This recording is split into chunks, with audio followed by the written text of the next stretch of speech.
right, Evan Ginsberg back with another edition of Evan Ginsberg's Legends TV. We were off last week because of the biggest snowstorm in New York history, but today we are honored to have two guest hosts, Robin Channing, magician and mentalist, returning to the show. Thank you so much. And noted wrestler Bobby Dream. Current ECPW Long Island champion, beautiful Bobby Dream. How's everybody doing? With the belt to prove it. With my championship belt right here that I earned with my own blood, sweat, and tears. Oh, yeah. This here means that you're the best that Long Island has to offer today. East Coast Professional Wrestling's #1 superstar today in the world. Beautiful Bobby Dream. How's everybody doing out there today? There you go. Nice. And since you mentioned blood, sweat, and tears, give the layman some idea of what's involved in being a top-notch pro wrestler. How many hours of training have you put in, would you estimate?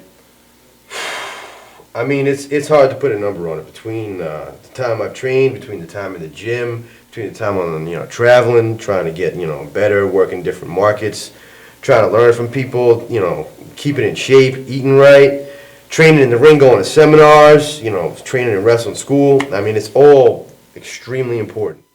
It's almost to say thousands, 10,000s. I mean, the amount of hours to put in to become a professional wrestler at any level is unbelievably excruciating, and it's very hard to put an exact number on it. But to say thousands would be definitely an understatement. They say it takes 5,000 hours to be great at anything. Yeah, I think it's 10,000 times or something you do it, and then that's when you're supposed to become a master. And speaking of which, Robin Channing, I constantly see you preparing yourself, even flexing your fingers for the magic. What's involved in becoming a great magician? Oh my gosh. When did you start? I started, like 25 years ago. 25 years. Yeah. And you're still a young guy. Yeah, still young. And I was like really young when I started. And I happened to start in my high school magic club. And first trick that, when I was waiting outside the door, I signed up for a lot of different clubs because I was like, oh, after school clubs, this is all good. And I see this one thing, magic club. I'm like, wait, magic club? Okay, that sounds interesting. And as I was waiting outside the door to attend my first meeting along with a couple other would-be club members, one of the club officers showed up and says, oh, you're here for the magic club, right? And he takes a quarter, makes it disappear right in front of us. Oh, right. What? You know? I was like, wait, this happened like right in front of me? And I was like, and that became the first trick that we learned. And I took it from there, not just learning whatever tricks that the club was teaching, but I took it into high gear from there. I went to my whatever public libraries, my high school library. I also visited the first magic shop that I ever heard of, Tannen's in New York City, at an older location at the time, of course, because they've hopped around different locations throughout New York City. And I just got so hooked into it. Next thing you know, all of a sudden it became my life. And to this day, much like what Bobby was talking about, constant hours of training and studying and schooling and so forth, even to this day, I am constantly looking for new material to absorb because it's not, I don't treat it strictly as a business. I treat it as an art and a passion because Absolutely. I feel that the one thing I should avoid at all costs is complacency and stagnation. I feel that I have to keep myself fresh at all times. So whenever possible, I look for new material to study, new fields of study within magic and within mentalism, and also sometimes even outside of it. Different books that I feel might be, at least insightful. I can name. So you live and breathe magic, and you live and breathe wrestling for the most part, absolutely. training. Yeah, absolutely the same way. And just like you were touching upon, Robin, when it comes to reading books, doing your homework, taking a look at what's going on in other markets, what's going on in Japan, what's going on in history, what happened in the history of magic, what happened in the history of wrestling. Yeah. Sometimes looking back is always the way to look forward because you look back at what was, what worked in history, and then you put your salt and pepper on it, and you're Mrs. Dash, and then it becomes yours. Very well said. Yeah, I like that. So it's the same kind of thing in the wrestling business. All the time I look back at guys, like rest in peace, Ravishing Rick Rude, Kurt Hennig, Mr. Perfect, Owen Hart, Brian Pillman. Yeah. You know what I mean? Like You have good guys. Taste in wrestling. Thank you. At least half those guys I've seen live. So. Randy Savage, the Macho Man. Oh, ooh yeah. Ooh yeah. Oh, that was. You know what I mean? Like he was, he was special. These people were special. So you look at what they did, and you don't steal from them, but you take a look and you appreciate what they did, and you try to learn from it. You try to Right. study it. You know what I mean? I mean, Steve Austin always said, he'd always be watching stuff and try to, borrow something here or there. When he was watching other Yeah, people's borrow stuff. from the best, but wrestling is an extension of your personality, and the persona you create, you have to be original. You can't be a copy of Shawn Michaels. You're No. not going to top Shawn Michaels, No, no. so you have to be you. Yeah. Yeah. Oh, yeah. You always have Yeah. to be yourself. Absolutely. You be yourself, but you have to learn what is successful, and sometimes the best way to do that is to see what successful people have done. And also with wrestling or magic, you need charisma. I mean, some people have every move in the book. They're technicians, they're high flyers, but they don't have the charisma. And that's something you can't really create, right? No, you absolutely can't create that. It's like in football. You can't teach speed. Right, right. You can't teach cool. Yeah, It's yeah. really hard to teach somebody how to be cool, how to be, compelling and captivating to an audience, how to really get them right there. If it was that easy, then anybody with a great physique could be, Hulk Hogan. But that's not the way it works. I think in wrestling, some young wrestlers don't even grasp psychology.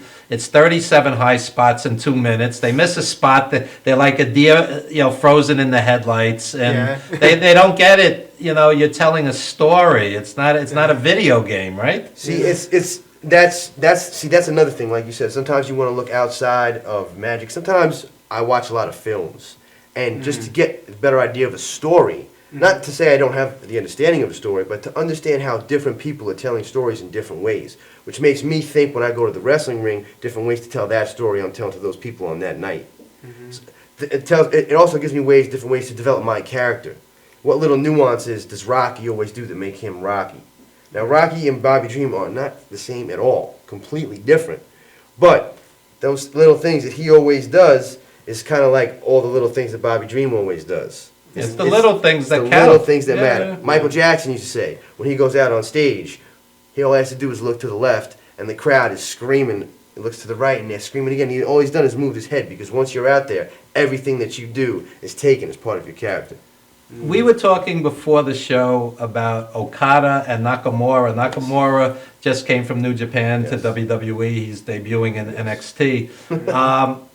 Okada is a technician. He is a machine. Yes. But personally, I enjoyed Nakamura just a little bit more because of all the quirky mannerisms, the nuances. He's more colorful. And so these little things do count.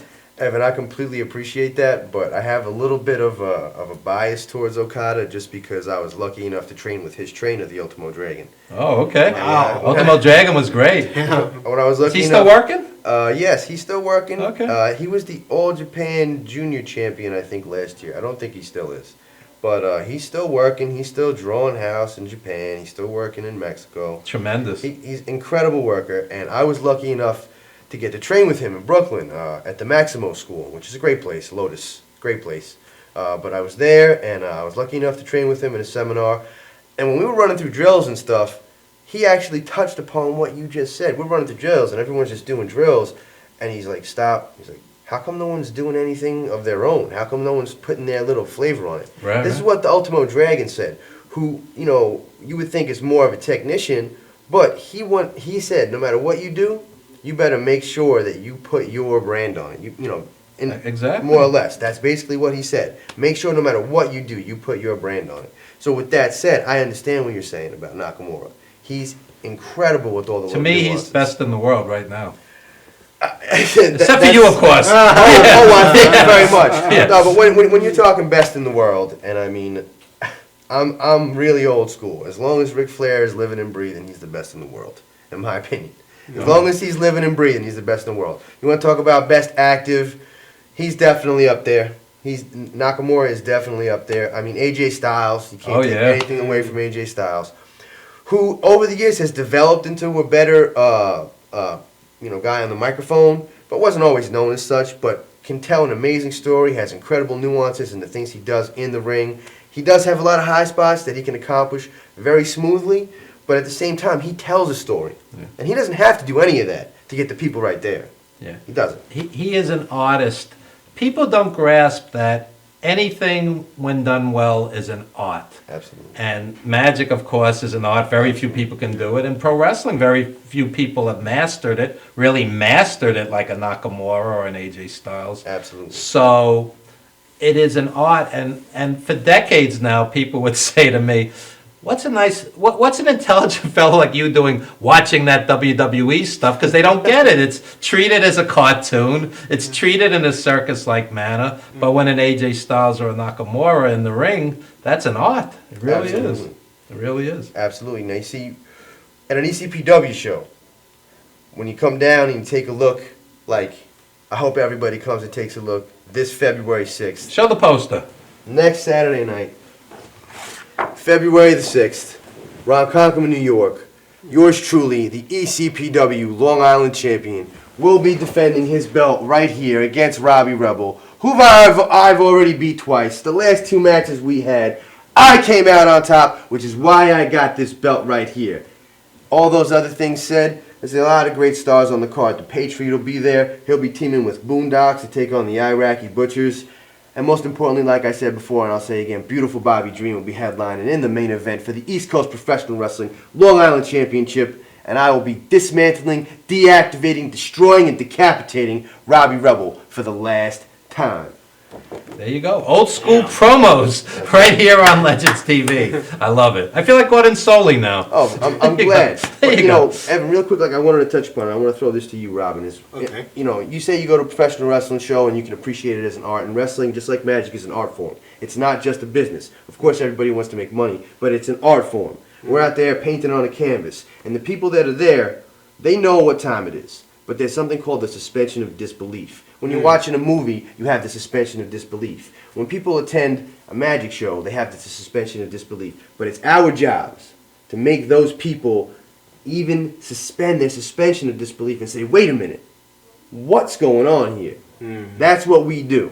That's right. And that's what I like, you know, I like to hear your take on that because I know, you know, you do it better than me. Oh well, I More wouldn't say difficult. I wouldn't say better or worse. I'd say in a different way, different application. Absolutely. You know, because any given art form, I don't like to compare directly. Say which one's better or worse. No, absolutely. To me, It's it's apples and always a oranges, trade. both Yeah. great. Yes, it's always a trade. You Absolutely. know? So I mean, I think of pro wrestling, and I've watched pro wrestling since the '90s. I mean, guys like Bret Hart, Shawn Michaels, British Bulldog. I can just name names of all these guys I used to just really. You like have good watching. taste in wrestling also. Oh yeah, right. In fact, one of the live events I went to was Owen Hart. The first night he came out as the King of Hearts, so That's that was like awesome. memorable, you know. Definitely. I mean, sure, I was in a nosebleed seat at the time, but man, I was like, wow. And him and Jim Neidhart, who has just returned at the time, and I could just tell stories about that. You know, the very few live events I've went to, you know, WWE, you know, way back when, but suspension of disbelief is absolutely crucial in magic and mentalism because, we talked about movies. As a matter of fact, absolutely. one quote from a movie of all movies, Basic Instinct, one of Sharon Stone's lines, she said, "You make stuff up. It has to be believable. It's called suspension of disbelief." Absolutely. I mean, I think that really encapsulates the concept very well. Absolutely. You know, because it's not so much suspending disbelief, nor is it about misdirecting. Those, if anything, conceptually are negative terms. Instead of trying to misdirect or distract, think of the word misdirection. The word direction is in there. I try to focus on just that one concept, direction, to direct the audience throughout the whole time. Yeah. And I'm sure as a wrestler, you know, as a performer in the ring, you know, it's a performance art. I'm sure you and your opponent are constantly directing the audience's attention. And that's what a magician and a good mentalist does, you know, constantly directing attention. And you're going to do a live set later in the show. Oh, yeah, absolutely. And singer Roy Williams is going to do a live music set later in the show, R&B great. So we have a real stage show coming up later. And Robin, please plug any websites, social media, upcoming gigs, whatever you like to plug. Most of my gigs at the moment are private parties, so like nothing public at the moment. But you can check me out, robinchanning.com. That's ROBINCHANNING.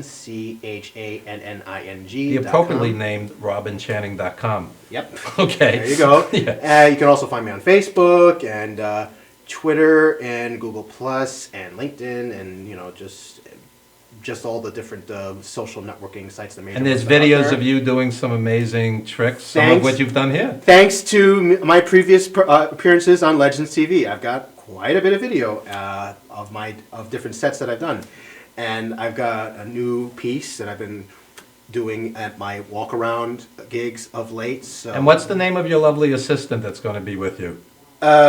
Let's see. The name of my lovely assistant. I don't have a name for said lovely assistant yet, but Yeah. very few people that I've used this for recalls the movie Labyrinth, which was an influence of mine to get into this particular art form known as contact juggling. Wow. All right. And of course, just go like this. We were talking about misdirection before, and of course, suspension of disbelief before I wanted to wrap up that topic. I don't think of it as directly as to suspend disbelief. I think of it quite simply as to make what I do believable, Yes, as well as to direct. So that's why I quoted, that quote from Basic Instinct before, is to draw the audience in by making what we do as believable as possible. Exactly. Like this. This is just I'll just talk a little bit, deconstruct this a little bit about what contact juggling is. The illusion is that the ball is suspended in space and defying gravity. But the reality is that this ball is actually obeying all the laws of gravity, and I'm just creating the illusion that it's suspended in space and defying gravity. So as I'm performing this, I'm performing it and executing it in such a way that I'm making you believe that, oh, this thing is defying gravity, defying physics. There you go. David Bowie. Yeah, right. And meanwhile, you're Exactly. Great. hypnotizing me simultaneously. Yeah, right. Yeah, right. And Bobby, any upcoming gigs? Any Well, social media? February the 6th, Ronkonkoma, New York, 7:30 p.m. sharp. The ECPW Long Island champion, the real ECPW Long Island champion, beautiful Bobby Dream, will be defending his belt once again against Robbie Rebel. Now, Robbie Rebel, I told you before, and I'll tell you again, I never said you weren't great, but I've proved time and time again that I'm just that much greater. The first time I got screwed by an incoherent referee, I don't know what he was looking at, but the last time, beyond a shadow of a doubt, your carcass was laid in the ring, and my hand was raised, and the belt was put around my waist. So February the 6th, this coming Saturday night, 1 week from today, you will find out for the last time why I am the best damn thing going. Robbie Rebel, let me ask you this question. What's going to be different this time than the last two times? What's going to change? The size of his hat. Yeah, the top Yes. hat. I'm gonna step on that top Yes. hat. I'm gonna step on that top hat. And let me tell you something. On the 6th, it's a last man standing match, and I guarantee beyond a shadow of a doubt that beautiful Bobby Dream will be the last man standing. I'm beautiful Bobby Dream. Bald is beautiful. Sweet dreams. My God, Damn. an indie wrestler who can actually talk. We are blessed. We are blessed. We'll be right back with more wrestling with Scott Wilson, wrestling historian, followed by Roy Williams, R&B great, and live sets with Robin Channings and Roy Williams. Don't you dare go anywhere, folks.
even know that.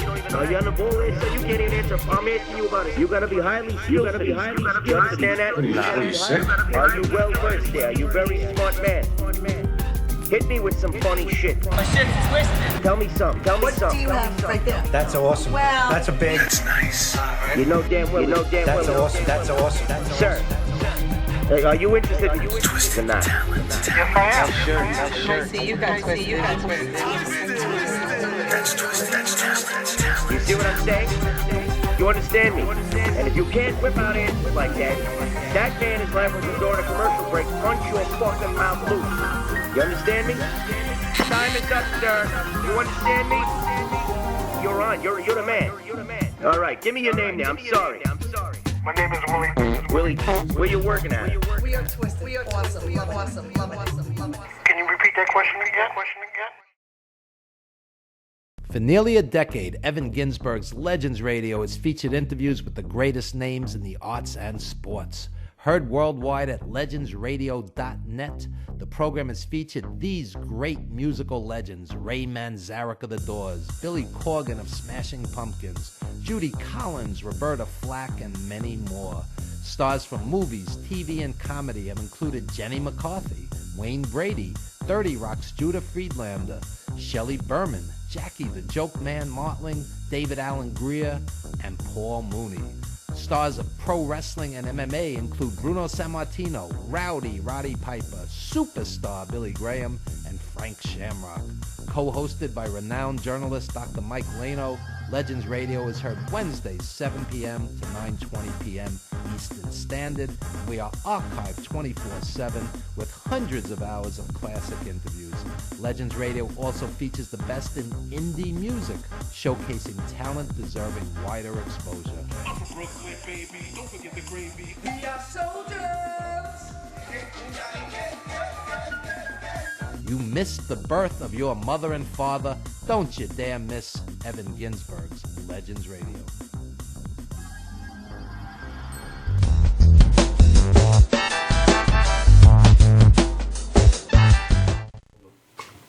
All right, we are back with Legends TV, joined by my dear friend and wrestling historian, wrestling journalist, Scott Wilson. How are you today, Scott? Thanks, Evan. I love you. Thanks for Same having here, me. same Love here. you. And it's good you dressed for the Hey, occasion, Scott. Thank you. Yeah. So, I can't fit into suits anymore, so that's it. yeah.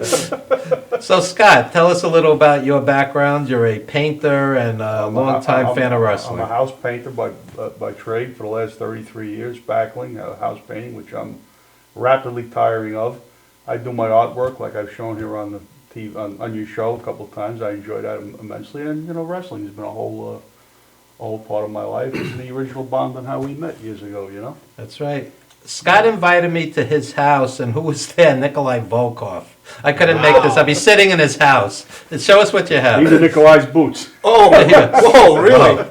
How did you? I bought him from friends with him. I bought him from him. But I don't know if they appeared at WrestleMania. I don't know if they did or not. But then he into the deal, he threw in a pair of knee pads too, which I don't have here today. But And Scott may or may not remember this, but the very first match that I went to was Nikolai Volkov and Fred Blassie against Bruno and Strongbow at the Garden. I got it in the magazine. June of 1974. That's how old I am. I was in junior high school, and then Freddie Blassie would bring Nikolai to the ring, and then you had Bruno, and then Nikolai had the first time Nikolai came to my house. It'll be 15 years this April 7th, and you weren't.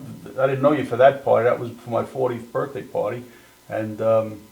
First thing he did when he got out of the car, he pulled him in the driveway. I said, and they took pictures and stuff, and I met him, and I said, this is the guy that wrestled for an hour with Bruno in the Garden, I think in March of '74. But no one's ever seen footage of the match. I don't know if it exists. Footage of that match exists. Yeah, back in the day, we would get the Olympic Auditorium shows from L.A. With John Tolis, Hollywood Blondes, Oliver Humperdinck, Greg Valentine, etc., so on, Pampero Firpo.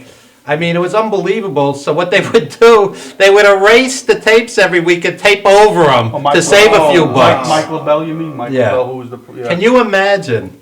Speaking of art, not realizing what you have. No one's got to tell you, if you saw a 22-year-old Roddy Piper in 1976, where Roddy Piper cut his teeth, I mean... Piper was managing Butcher Paul Vachon in Yeah, L.A. they and shaved his head in the ring. They shaved Piper's head in the ring. He lost Crusher the hair Verdue, match. he Yeah, was Crusher managing. Verdue, yeah. Yeah, Piper, even in his early 20s, was tremendous. Oh, you knew great things were going to happen for Roddy Piper. You could tell it then. But then you saw him on TV with Gordon Soley in '82 in Georgia. Watch the promos with Roddy Piper and Gary Hart from Georgia in '82. That'd be for a gentleman like yourself that's breaking in the Indies and functioning in the Indies today. That's Oh, man. some of the Yeah, greatest Gary promo Hart. work you could. Gary Hart was one. Oh my God.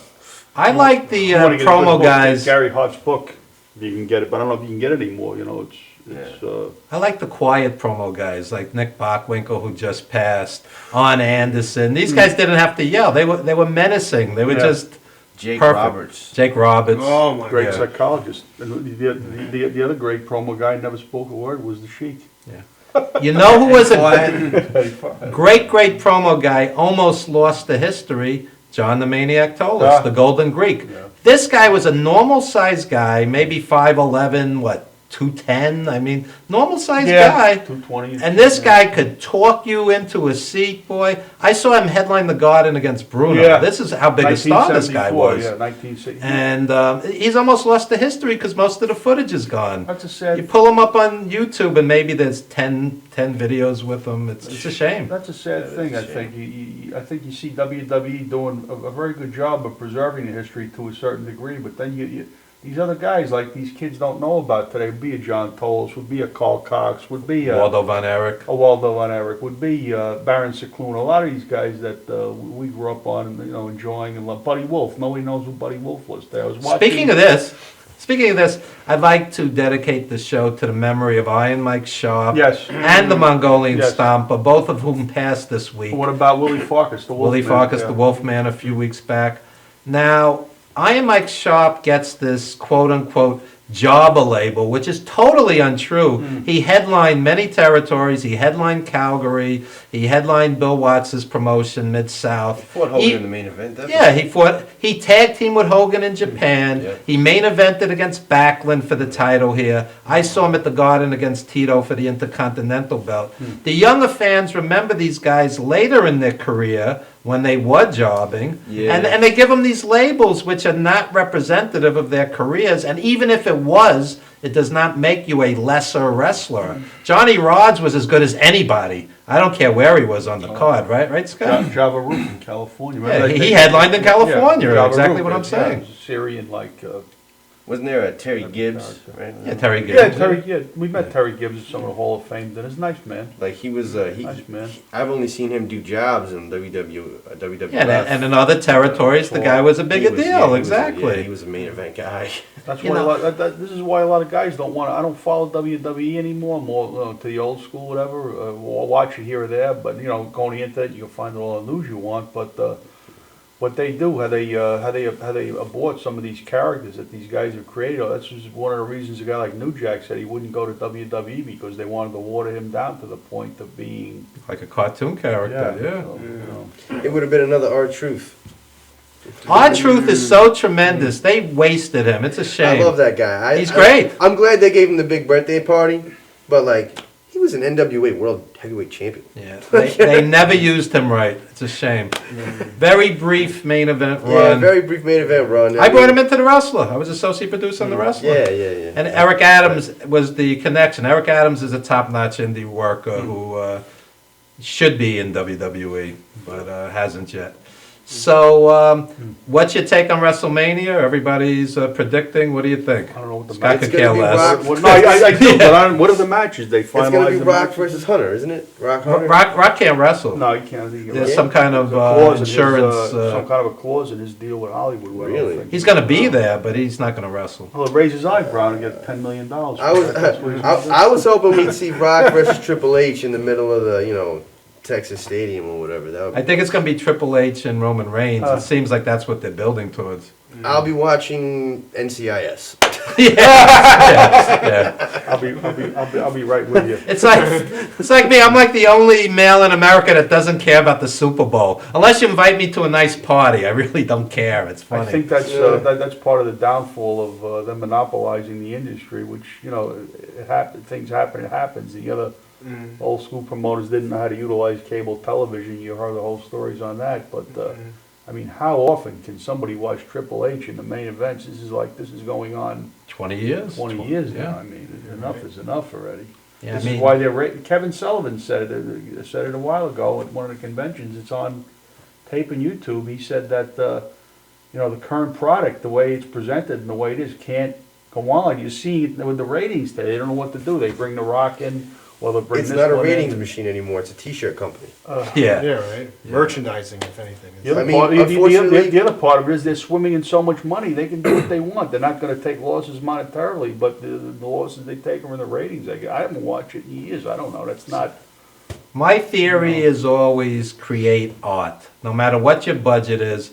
If I were WWE, I would have as the co-feature Nakamura against AJ Styles, like they did at Wrestle Kingdom 10. Put on a Flair Steamboat or Steamboat Savage level, amazing, legendary match, and blow the place away. That's what I would do. But they're looking at, the next angle, the next, comedy bit, and they don't see wrestling the way I see it. No, see what you're talking about, like you said, is professional wrestling.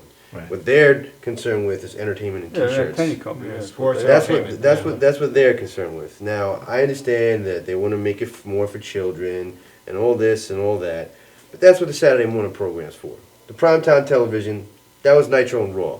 That was when there were 12 million people watching Monday Night Television while Dallas was playing the Giants on Monday Night Football. There was still 12 million people watching Raw and Nitro. Nowadays, forget it. That ain't even close. Eddie Guerrero, Chris Benoit, Chris Eddie Guerrero, Jericho. Jericho. Tremendous. Juventud Guerrera. Yeah. Psychosis. These guys were in the first Tremendous, hour. yeah. They were in the first hour of Nitro. Yeah. You know what I mean? Then you had the second hour. Ultimo Dragon. Ultimo Dragon. Yeah. Then you had then you had William Regal.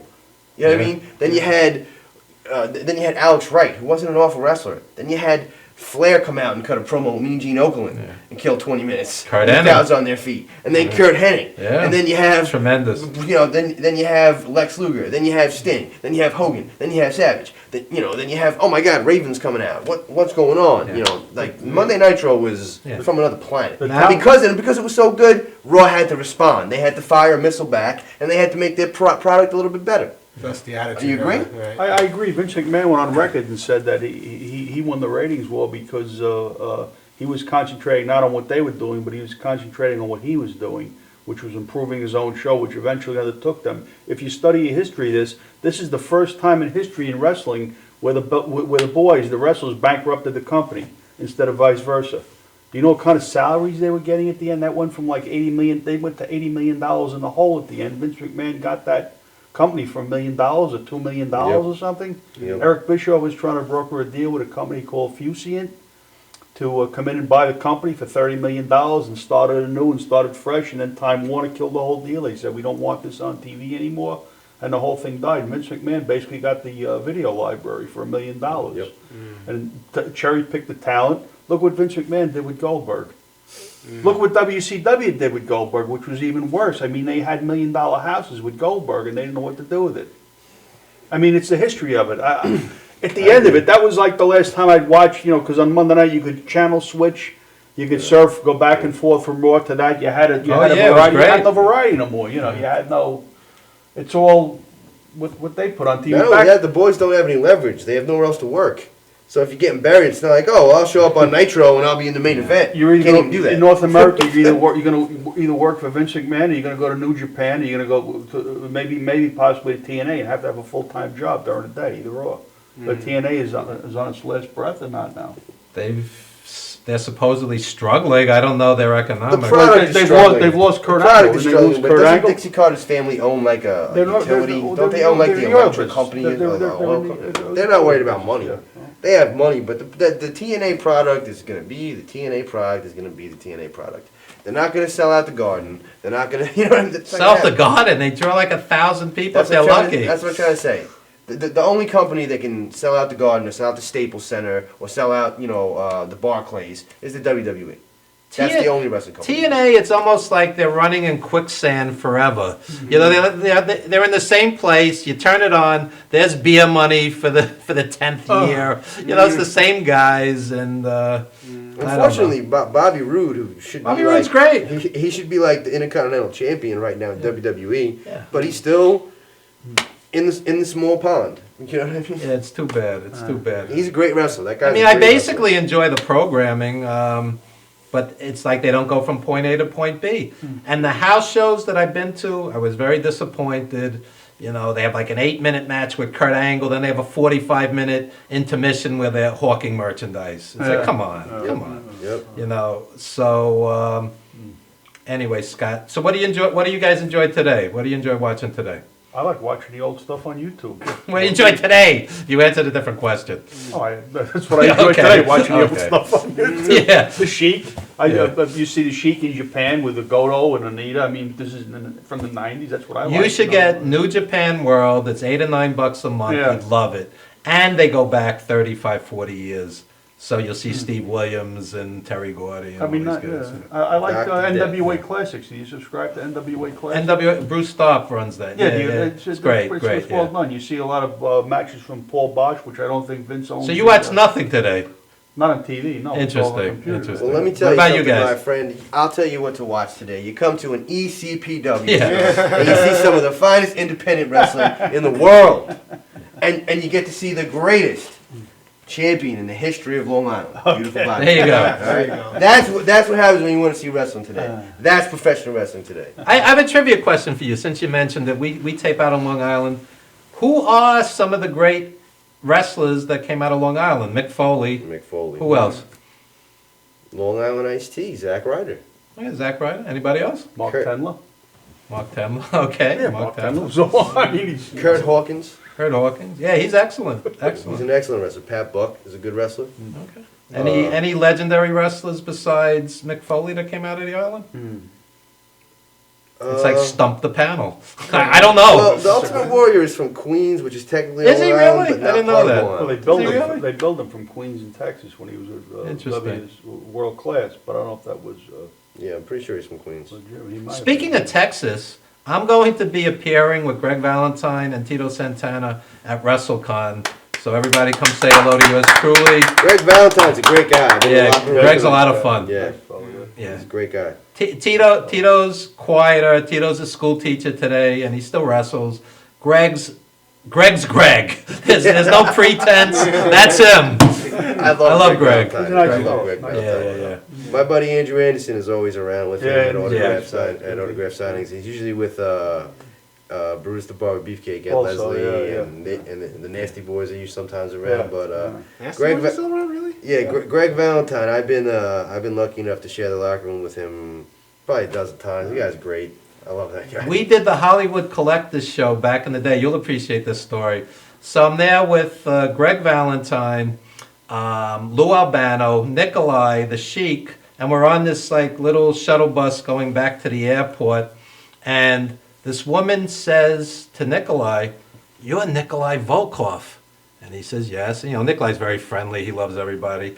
And Nikolai goes, "And this is my partner, the Sheik." And she looks at the Sheik and she goes, "You're not the Iron Sheik." He got really mad. He got really mad. Oh, Yeah. uh-oh. It was interesting. So on the road with Lou Albano, the Sheik, Nikolai, Greg, Jimmy Valiant, never dull. Do you remember the Chiller convention 10 years ago? We were there. Yeah, I emceed the thing with the Valiants and Lou, right? It was one of them. Sheik was there. Yeah. Nikolai was. I was Yeah, we there. did the Q&A with the Valiants and Lou. Yeah, I bought no. That was another one. There was another one we did. It's all a This was blur. Chiller After you do 2000. like We did a hundreds lot, of you know. conventions, it's a blur. Who was the greatest heel in let's say in the 70s, in your opinion? Billy Graham. He was. I don't know if I could name a greatest. I could tell you maybe 5. I think are Terry right up Funk. there. Yeah, Billy give me Graham. Billy Graham would be one of them. Superstar Billy Graham. Mark Sheik. Lewin. Mark Lewin. Eddie Farhat, the original Sheik. Yeah. Killer Kowalski. Master psychologist. Yeah. Kowalski's up there. And Terry else? Funk? Terry Funk? Yeah, I would say so. Yeah, Who's better than him? There's a lot you can list. There's a lot of. He a said lot of 5. other He's the guys. boss. He's the champ. Yeah.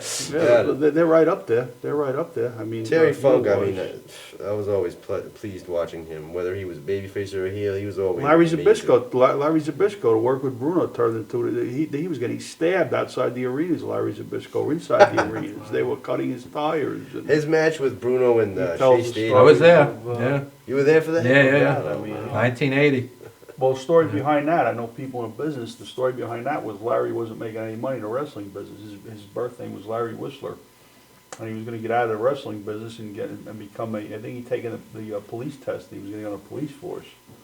So he approached Bruno or something and said, or Vince Senior or something, and they liked the idea. Bruno had to approve it, and then they made a ton of money with it.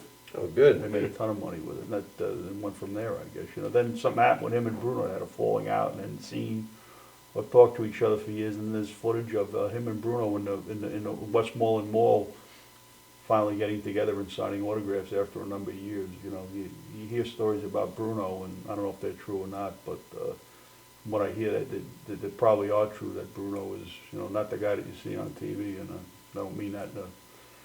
I love Bruno. He's my childhood hero.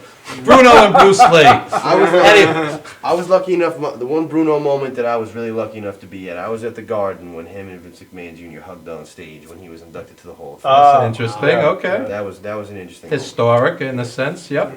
Money does funny things, doesn't it? Anyway, guys. We don't know that. Anyway, we must wrap this up because we have Roy Williams, R&B great, coming up right after the commercial break. Thank you so much, Scott Wilson. Thanks, sir. Appreciate Thanks it. for having me. Of Thanks, course, guys. of course. Don't make me disappear, Rob. So no. we're gonna have R&B. We're gonna have live music. We're gonna have live magic. Don't you dare go anywhere. Legends TV, always an eclectic mix. We'll be right back, folks. All right.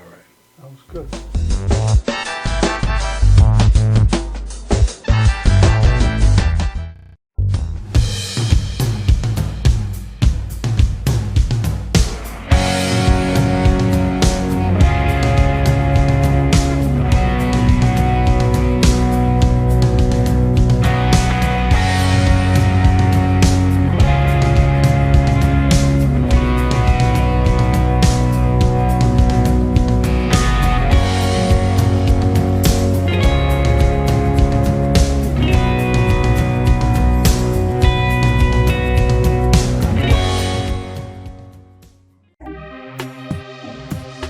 What are you looking for? You don't even know that. You on the ball list, so you can't even answer. I'm asking you about it. You gotta be highly skilled. You understand that? Are you well versed there? Are you very smart man? Hit me with some funny shit. My shit's twisted. Tell me something. What do you have right there? That's awesome. Well- That's a big. That's nice. You know damn well. That's awesome. That's awesome. That's Sir, are you interested in or not? Yes, I am. I see you got twisted. You see what I'm saying? You understand me? And if you can't whip out answers like that, that man is liable to during a commercial break punch your fucking mouth loose. You understand me? Time is up, sir. You understand me? You're on. You're the man. All right, give me your name now. I'm sorry. My name is Willie. Willie, where you working at? We are twisted. We are awesome. Love it. Can you repeat that question again? Galaxy Luxury Coach is a full-service limousine and party bus company. Family-owned and operated, we are an industry leader with over 25 years of experience in providing best-in-class luxury transportation for your special event. Whether it's your precious wedding day, an all-day wine tour out east, your high school prom, that special birthday, or just an amazing night on the town, our professional chauffeurs stand ready to ensure your special event is truly special. Galaxy Luxury Coach has one of the largest and modern party bus fleets in the New York area. Our party buses are simply nightclubs on wheels. Concert sound systems, light shows, lasers and strobes, multicolor LED lighting brilliantly lights your party bus inside and out. For corporate and more laid-back events, we will cater to your specific needs and requests. What sets Galaxy aside from all others in the luxury transportation industry is our attention to detail in customizing our services to your special event. At Galaxy, it's all about you and your guests. Galaxy customers return time and time again because they know they can trust Galaxy to help deliver those lifetime memorable moments. Step aboard and let your Galaxy experience begin.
All right, we are back with Legends TV. What an honor it is to have this sharp-dressed man, the last voice of the Intruders, Mr. Roy Williams. How are you today, sir? Thank you, sir. How are you? I am great. And tell us a little about yourself. You have a very rich musical history, and you've been singing for decades. Tell us a little about your career. Well, my career started in a church, believe it or not. Like many. Yeah, and as a little boy singing gospel, and son of ministers, and I've never stopped singing. I sang as a boy. There was always an opportunity for me to sing, and my first experiences were with Philadelphia International Record Company in Philadelphia, out of Camden, New Jersey, with the Ebonies, the Executive Suite, many other groups, some affiliation with Muhammad Ali and Sonny Hobson from WHAT Radio. But I was discovered by a guy named Butterball from WDAS-FM. Okay. And that put me with the Executive Suite and some of the most talented people that I've ever had a chance to just be introduced to the business with. And they taught me some principles, about music and about being on time and being in the right place. Yeah. I do a live TV show, and when guests or artists are late, it just creates chaos. And part of being a professional is to be on time and to actually show up. And what happens is you make a mental note and you go, I'm not booking this guy anymore. He was 20 minutes late, and it messes things up. So we respect the old school show must go on and professionalism, and it's very important.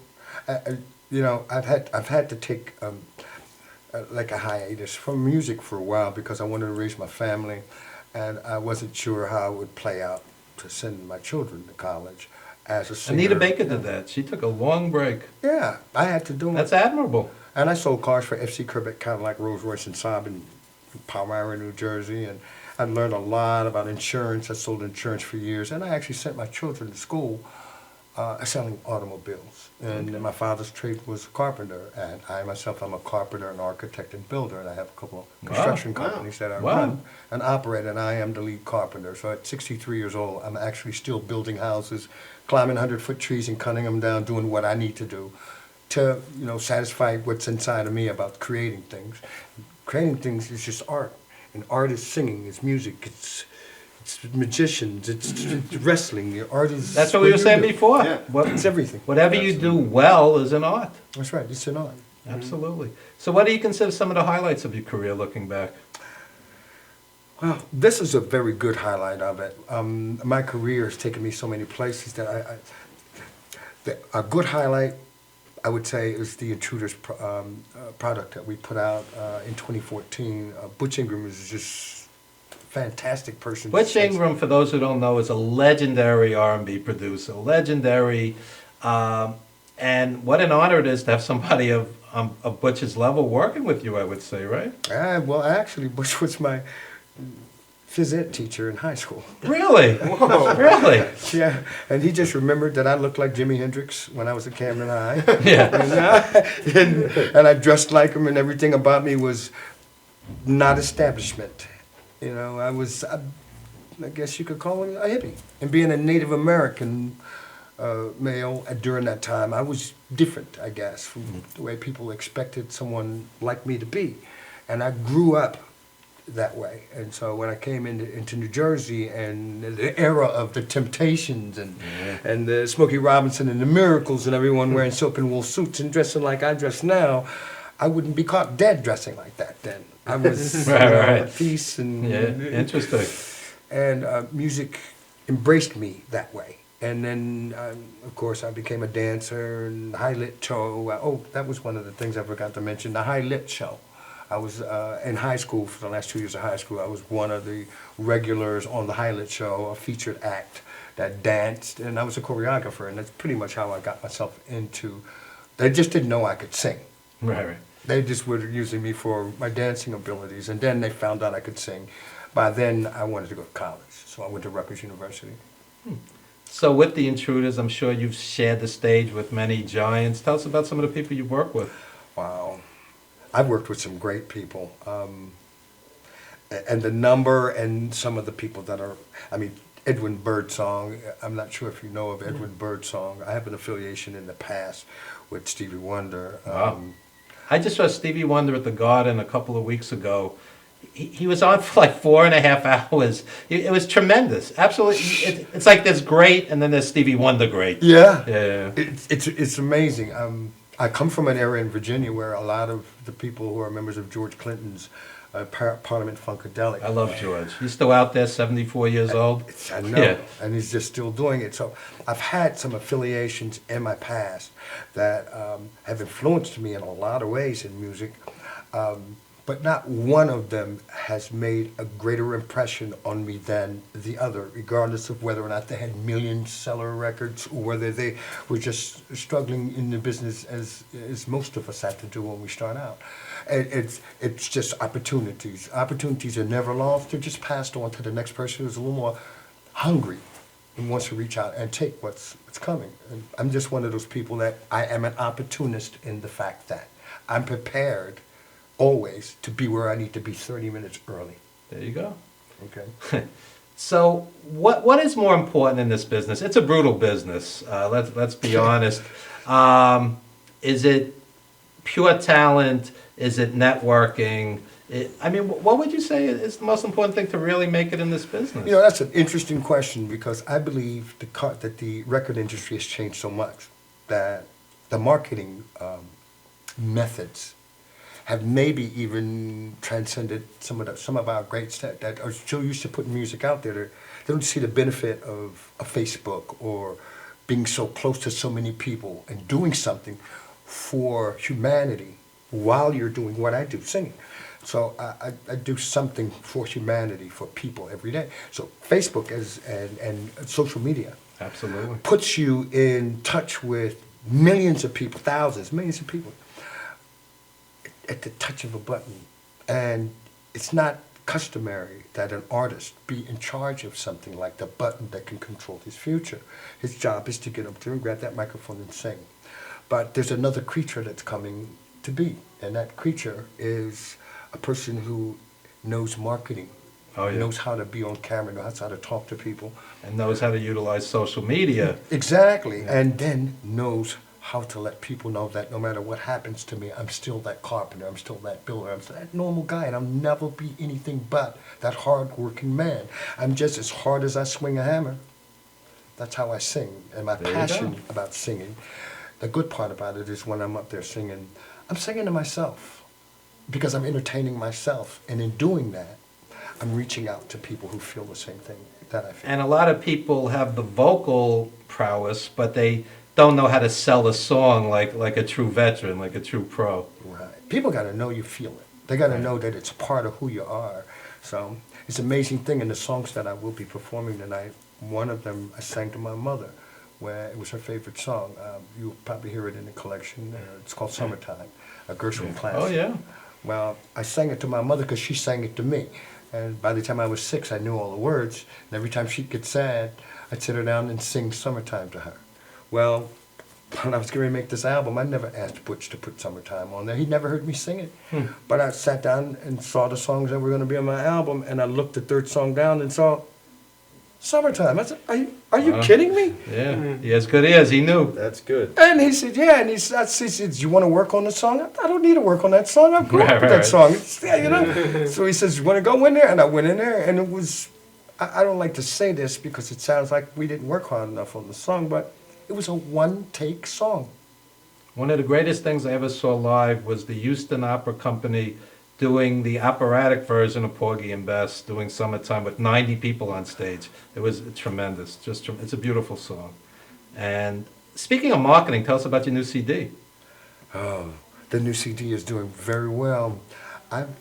CDs basically are a thing of the past, pretty much, in terms of, a lot of people today, you can't even buy a brand new car with a CD player in.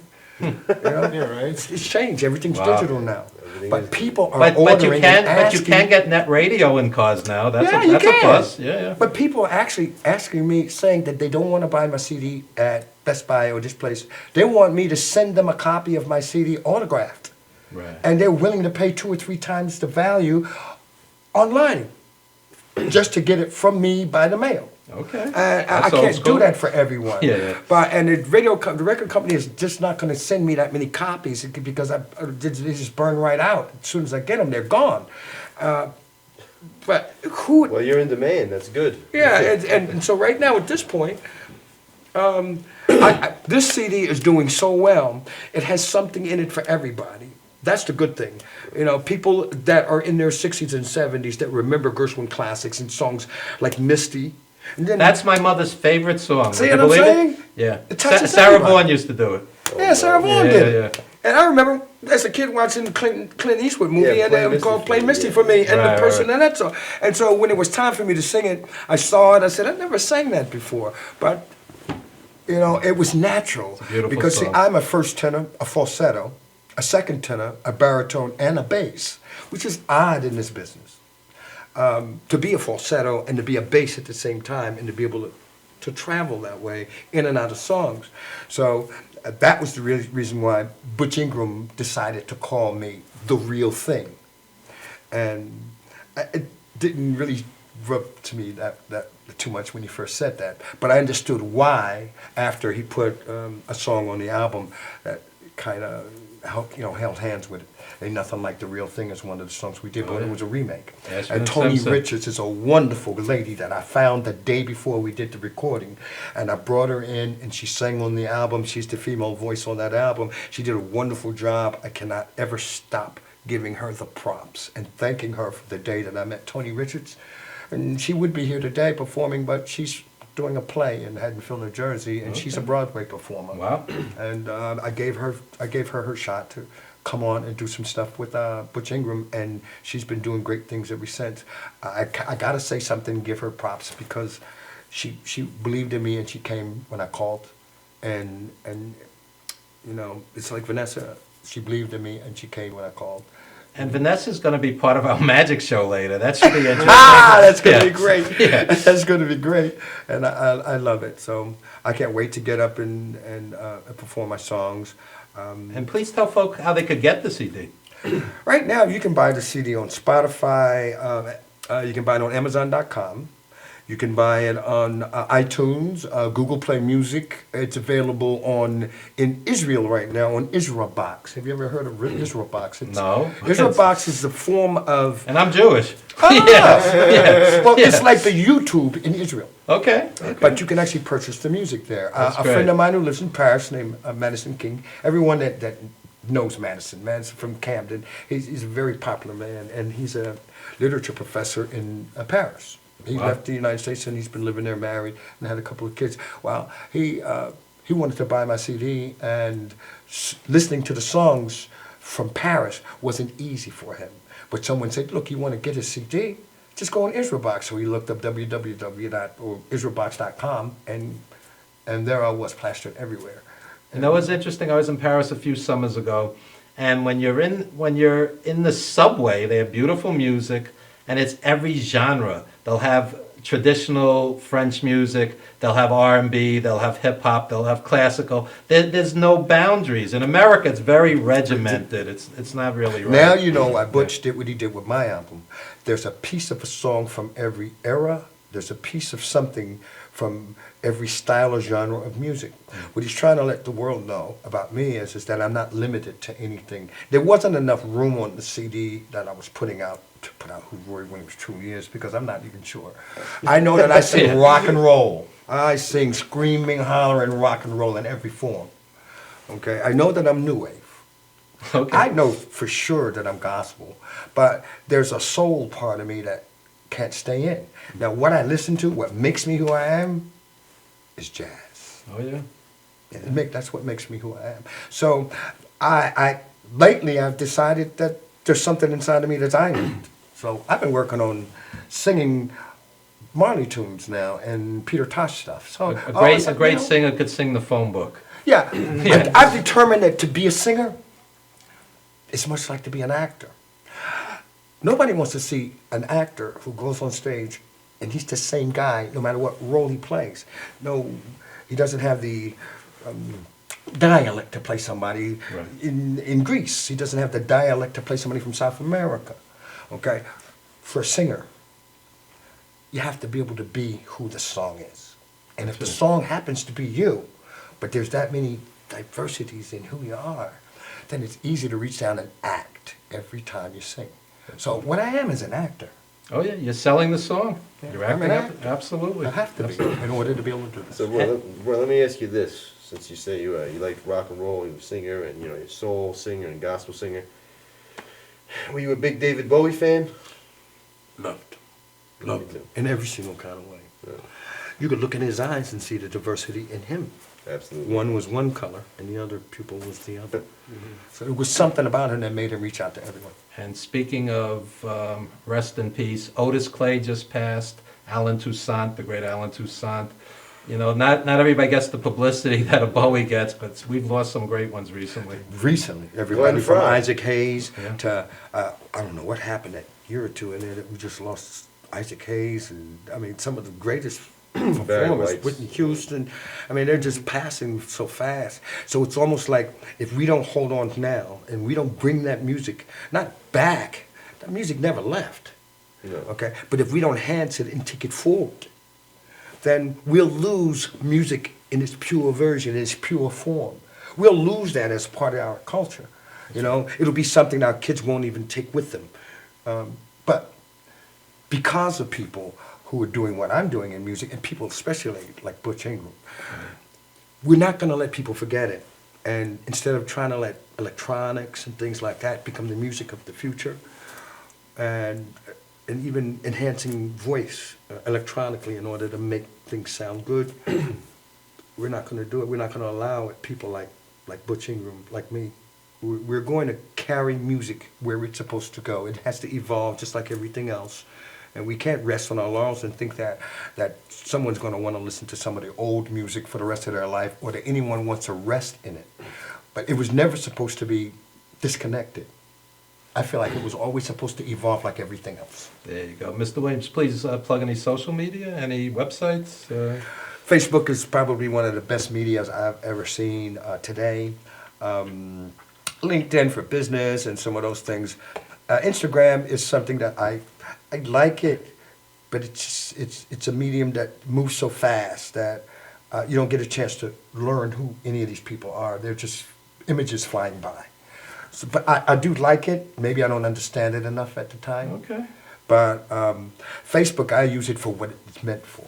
And that's to get on there and gossip about people or anything. It's a way for me to reach out and help people. It's a way for me, I put roofs on people's houses that can't afford to have a roof because they're too old or they have Alzheimer's. And there's one special thing. It's a song I wish I was performing it here. I can't perform it here. It's something I have to do with a couple of people, but it's called Give, Give, Give. And the song is a song about charity. It's about Alzheimer's and cancer and any other disease that's killing us. It's a song to raise money to cure these diseases. That's great. My mother passed away from complications of Alzheimer's. My grandmother, yeah. Yours too? Horrible disease, yeah. And heart disease is another one.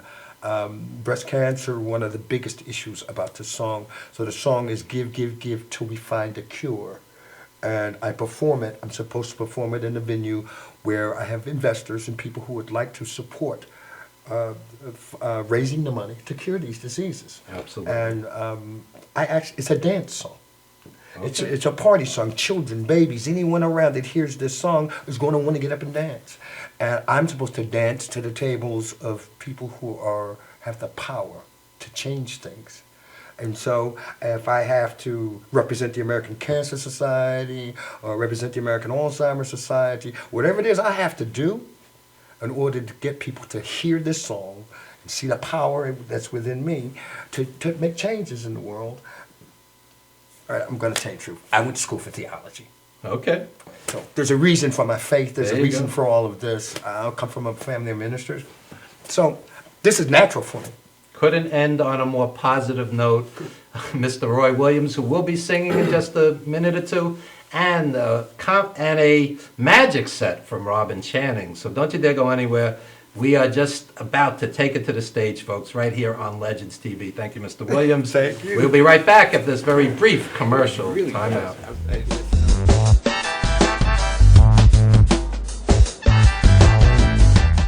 Old Spice body spray will make you feel so powerful to blow your mind right in front of your face. Goodbye. Oh no! It's like I don't. Power. Automatic freshness, softness, and static control has never been easier with the Bounce Dryer Bar. I just stick it to the inside of my dryer, and I never have to remember. Oh, Old Spice body spray makes you smell like power. It's so powerful it sells itself in other people's commercials. You smell like outdoor freshness. You smell like power. Yeah, I do. Power! Power!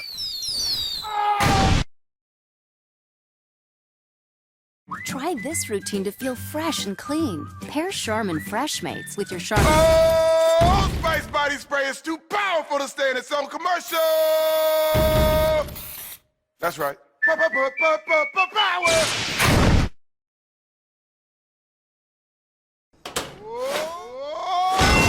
Old Spice body spray can change a regular smelling man into a man who smells like power! Now, how is this? Wow, you know what? I actually do feel more powerful. Potato chips!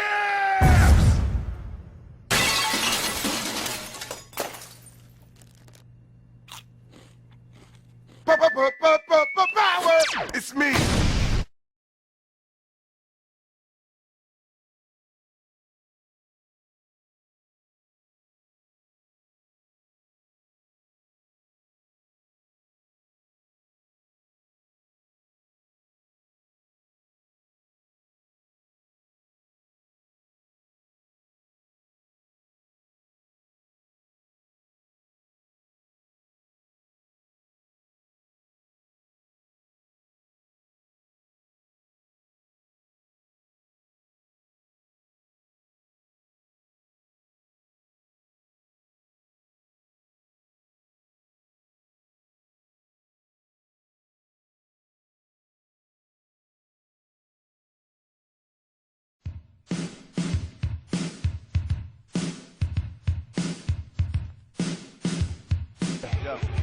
Yo, what's up, y'all? This is me, GMC, in the place to be, the greatest MC in history. There will never be an MC greater than me.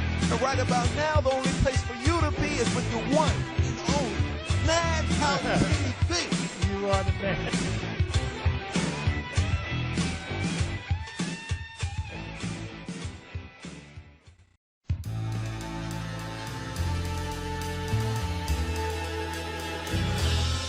Being a fireman is more than just putting out blazes and giving kittens CPR. Sometimes my duty demands I fan the flames, like when a call comes in from a lady who needs immediate assistance. Maybe she needs help with that computer thing. Maybe she wants to go antique. Could be as simple as understanding that walking in heels it's hard. Aussi simple que l'été dernier à Paris. C'est sympa. Maybe it's ladies' night in, and she wants a simple, delicious recipe for margaritas with a twist. First, a can of limeade. Now hold on to this. You'll be using it. Side note, kittens make everything better. Next, add water. Now, a bottle of light beer. No, shh. Trust me, I'm a professional. And last, and most important, Sauza Blue tequila.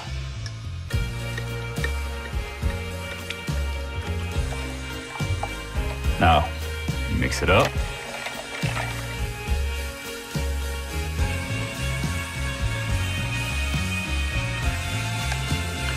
Ole. Yes, that's what I'm trained for. Whether it's to help her choose leggings or pants, telling her leggings are pants, or discussing leggings and jeggings versus pant pegging at her next ladies' night in, I'll come to the rescue. Don't call me a hero. Just call me. Let me know what time.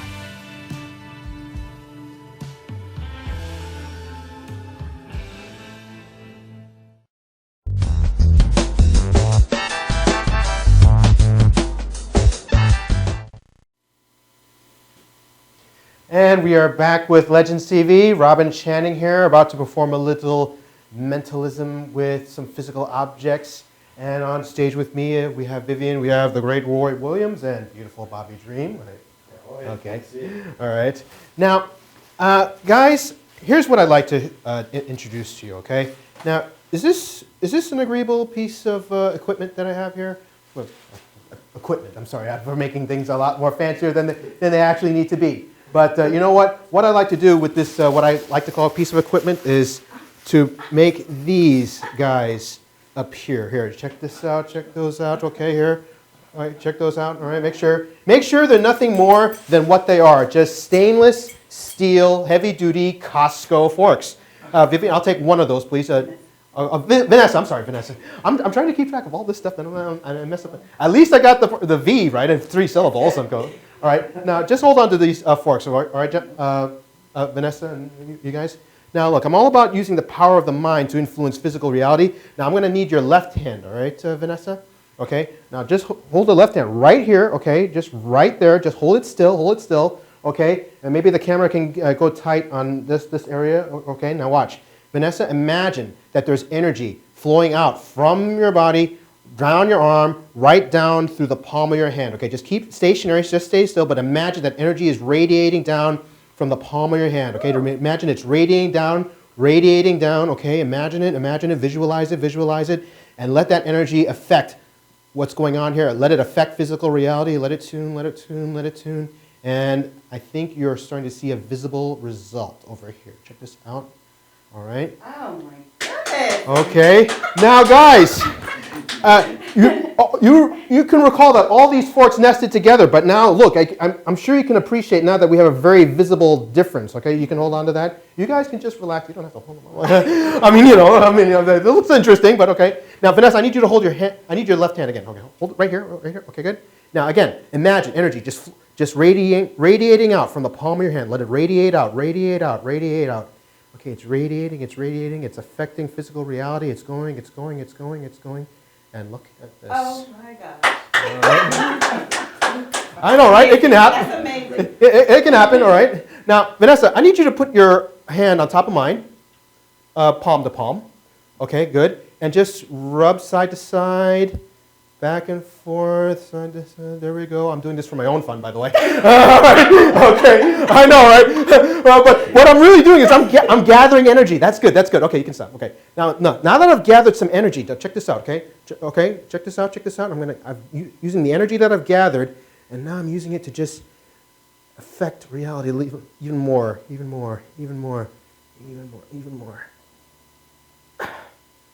Check that out. See that?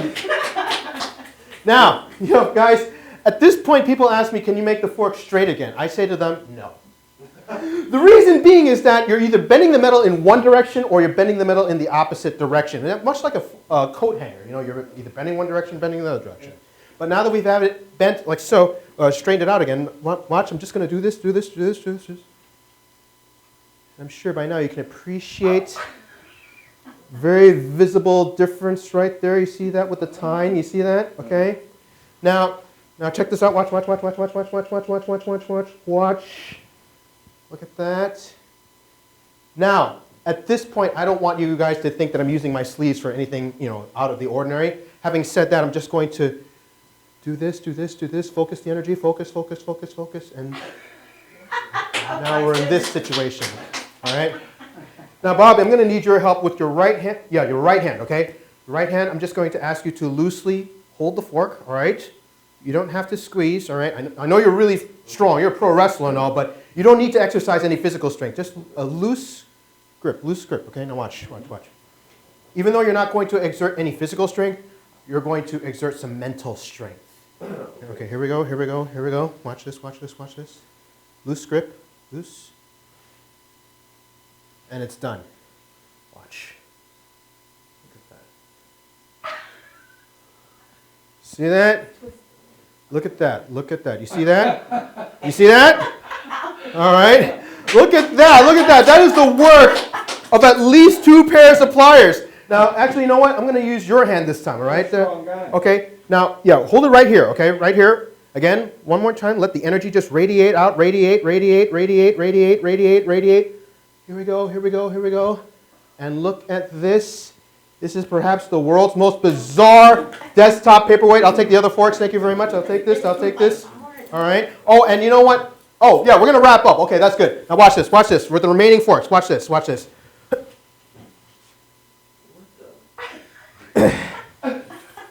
And there we have it. Thank you so much. Here, one for you, and one for you, Roy, and you know, Scotty in the back. Okay, thank you so much. All right. Sorry about that. Okay. Thank you.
You know you already want a Toyota, but when you want more from your Toyota store, you want Smithtown Toyota, where every Toyota comes with Smithtown Toyota's Toyota for Life program, giving you lifetime New York State inspections, lifetime 10% discounts on all parts and service, 2 years of complimentary oil changes, 2 years of scheduled maintenance, and more, all at no cost to you, plus low clear-out deals on every Toyota in stock. Get more from your Toyota store. Hurry to Smithtown Toyota.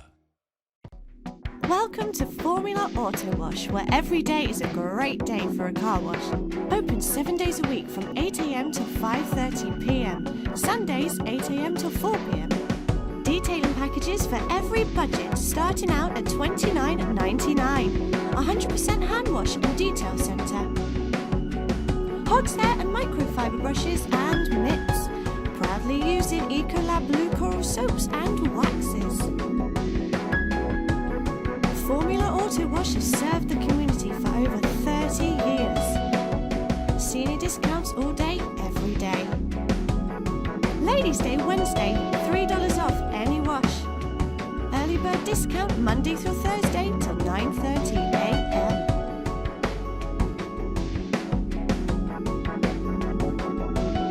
Check out our website, formulaautowash.com.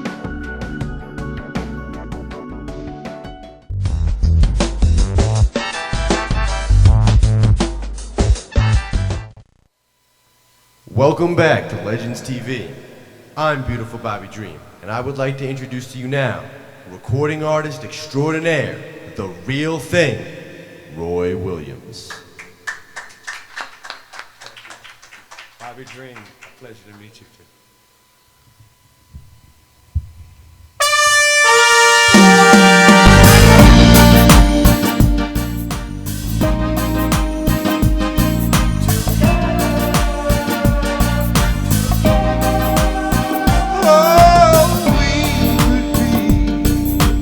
On a desert, lost without a place to go.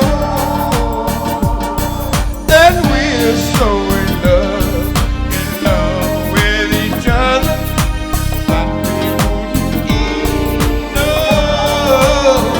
Oh, I don't care any place, anywhere, just as long as we share it.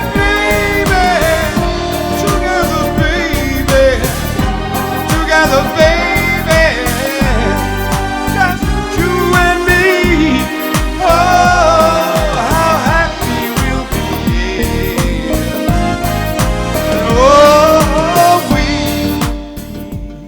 in poverty, no one to lend a helping hand, but it's alright, I know.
Thank you very much.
leaving you tomorrow.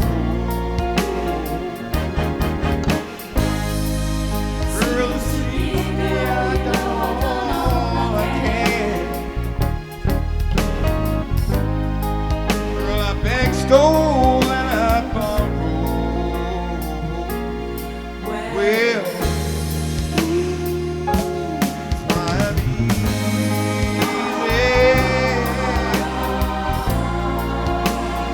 easy like Sunday morning.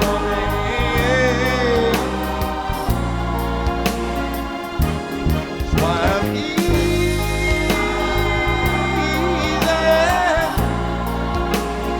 easy like Sunday morning.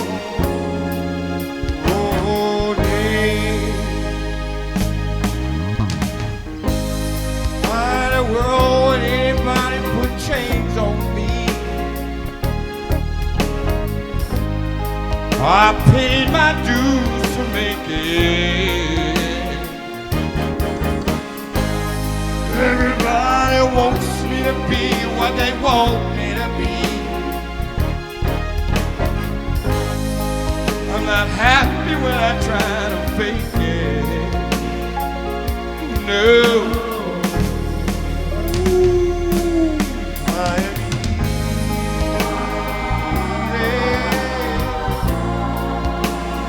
Easy like Sunday morning.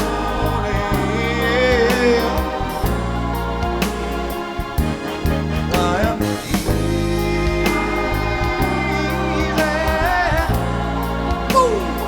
easy like Sunday morning.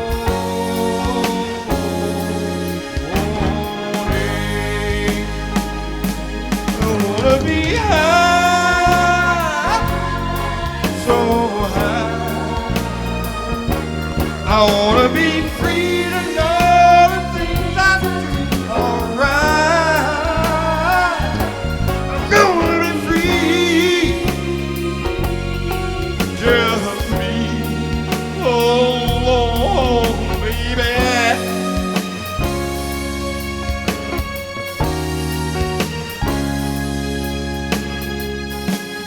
Oh!